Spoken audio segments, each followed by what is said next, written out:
guess what? It's 2022. And you know what? After a week off because of Christmas and New Year's, guess who's back? Yes. And no poltergeist either. Well, first I want to begin this episode with a dedication. I'm dedicating this episode to a great person who we lost a little after Christmas. She was the matriarch of one of the great families here in Seneca Falls, and she was the grandmother to one of the members of Finger Lakes 1, Sidney Radka. Ann Rogers was a great person, wonderful. I mean, she always treated everyone with grace and dignity. And no wonder everybody always called her Granny Annie or St. Anne. I loved her, and I mean, most everyone here in Seneca Falls loved her. So this episode is for Ann Rogers. Now, I'm going to start by talking about, hey, for the fourth time in 5 years, in the way of another great person we lost, John Madden, boom, we're back in the playoffs. Yes, Sean McDermott guiding them in, and he said, hey, Josh Allen, you having a little trouble? We're going to put it on our running back, and boom, yes, Singletary carried us.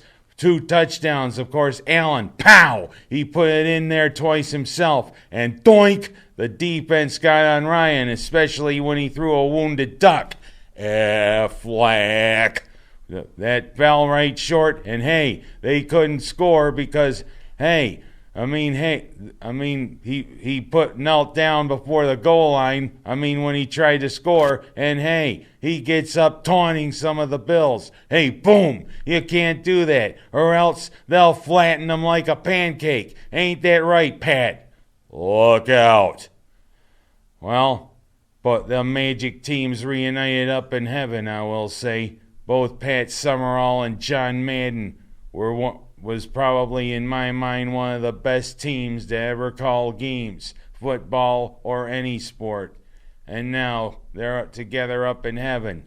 So, John, that was my little tribute to you, especially talking about Buffalo's 29-15 win over Atlanta, which clinched a playoff berth for the Bills. But you know, we want more. Yes, it's the Jets who come to Orchard Park for the final week of the season. And you know, the Jets gave the Buccaneers all that they can handle.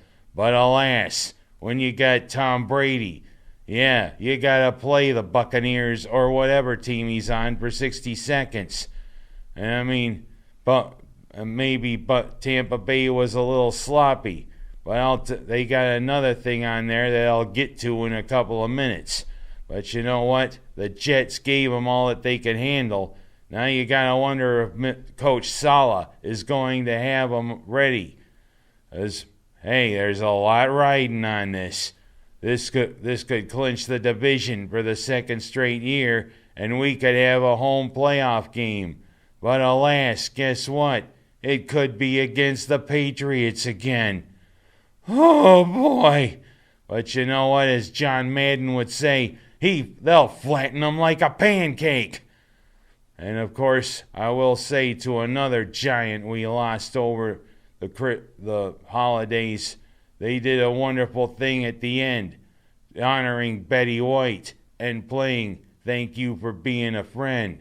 Of course, Betty White might say, hey, that's not what your girlfriend said, but then you might throw Abe Vigoda in there at quarterback. Well, I guess we gotta get going here, because I'm gotta do some detective. Yeah, Detective Fish.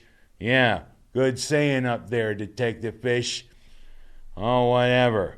29-15, Buffalo wins. Of course, weird score, but hey, when Atlanta scores a thing for their own safety, you gotta expect that. And Marcus Stevenson, hey, when you field a punt, don't run into somebody right off the bat. Well, I'm going to go from talking about the Bills to talking about the Orange.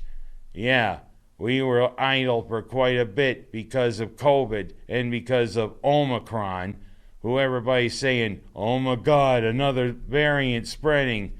Well, you know what? This variant looks like it's a little less severe than the Delta and others. But you know what? It's still another variant, and who knows? There's probably going to be another mutation.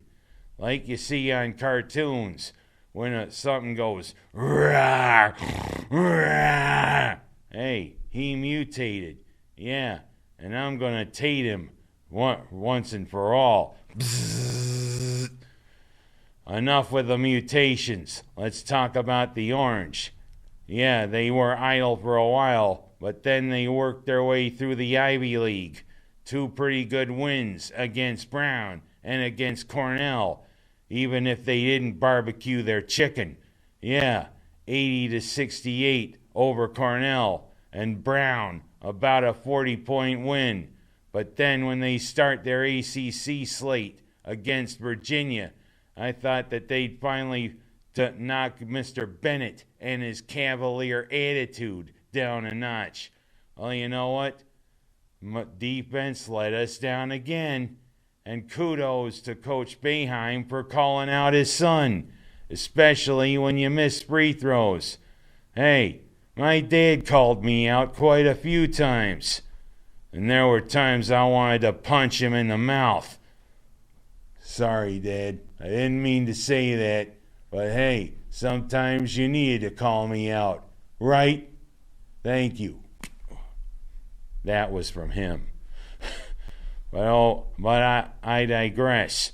We're now 7-6 as we really start heading into the heart of ACC play. Yep, tonight it's against Miami.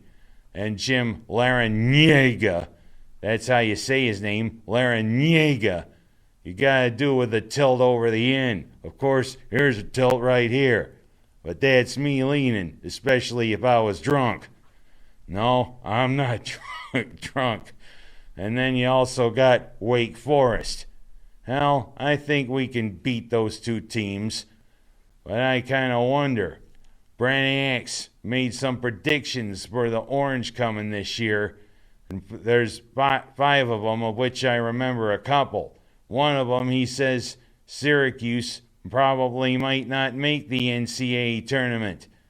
Is that going to be a relief? Yeah, it always seems like we're on the bubble, and we're just anxious. Are we going to get in? Are we going to get in? At least somebody's got some reality. You know what? I think Brent Axe isn't too far off. We thought we had some pretty good players there. We got good players, but there's a lot of deficiencies. And these games are really showing. 7-6, they say it's our worst start like this since about the late 60s. If that tells you something. But you know, hey, sometimes a team gels when they get to conference play. Let's see how these Orange do. Let's keep going, Orange. Let's beat Larrañaga. There, a little emphasis, especially on the sneeze when you say his name. And, of course, Wake Forest. Let's beat these 2. Let's start to get some momentum going, shall we? And speaking of momentum, kind of wondering whether Antonio Brown's lost his momentum. How about his display there in the game there against the Jets? Yeah, get in there, Arian says, get in. He responds, stripping off his jersey, pads, stripping off his t-shirt, throwing it, and then making a big spectacle of himself running out towards the tunnel. Clearly, he's a cancer, and he's showing it again. And you know what? Antonio Brown, the NFL stadium is not a place to do a strip tease. Yeah, you think you were going to have some music playing? Boom, da da boom, da boom, da boom. And people going, shh, shh. Boy, that's a bad whistle. Of course, I can't whistle very good. But you know what? Hey, there's no pole there. So don't do a strip tease in an NFL stadium. And another thing, hey, if you don't resume your career, good riddance.